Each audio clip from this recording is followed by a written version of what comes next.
Welcome back to the Body for Minds podcast, the space where ambitious mums reconnect with their bodies and redefine success on their own terms. I'm Katrina, body awareness and career coach, mother of 3, and your guide to creating a fulfilling career without losing yourself in the process. If you've listened to the last podcast episode, you know we talked about how to navigate reducing your hours without losing career momentum. But this topic goes so much deeper than just logistics.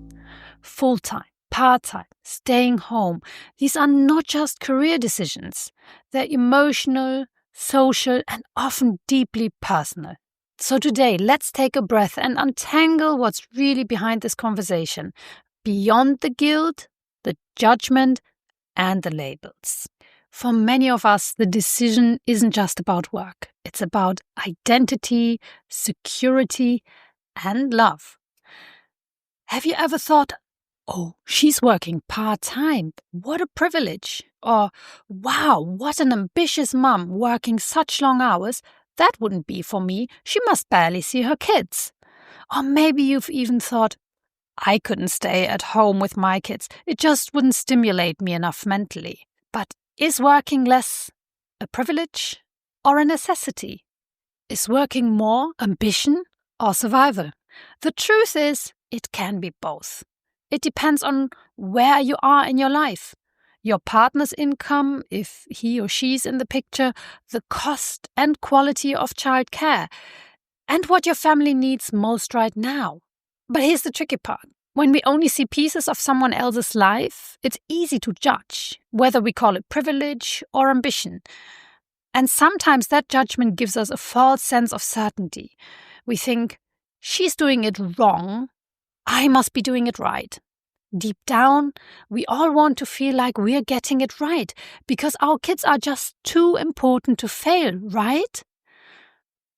Parenting can be relentless. It changes constantly.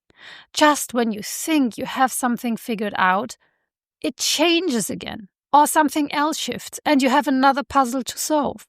Sometimes going to work can actually feel easier, predictable, even grounding. And sometimes it's the opposite, another layer of exhaustion. Neither choice is easy, and that's the point. There's no single right way to do this. Judgment and comparison are ways our brains try to create stability in an unstable world.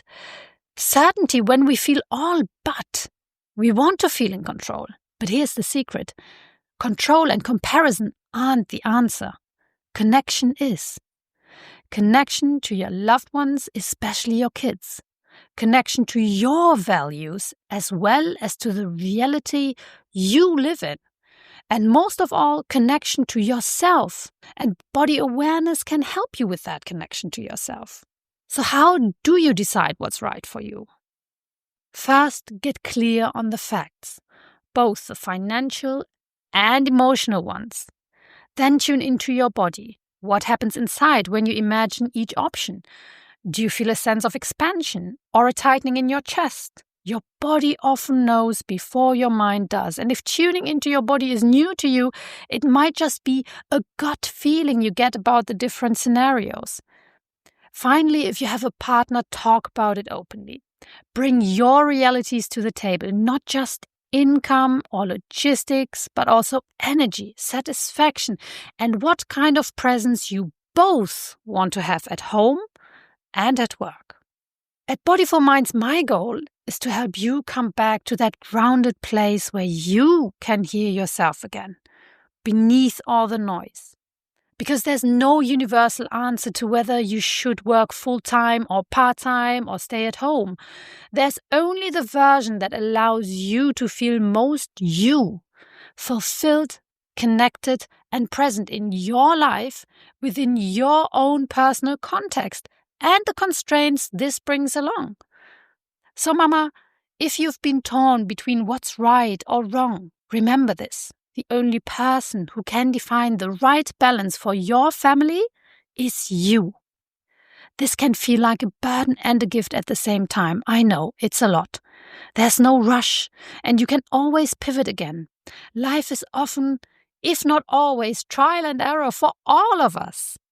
And if it does feel too much, take a breath. Feel your feet on the ground. Only the here and now counts. The future will come one way or another. Remember that you are already doing so much better than you think. And if you want to go deeper into the practical side, go back to the last podcast episode. I shared some concrete steps to prepare for reducing hours while keeping your career momentum strong. Because here at Body for Minds, it's not about doing more. It's about being more you. More you, less noise. Until next time.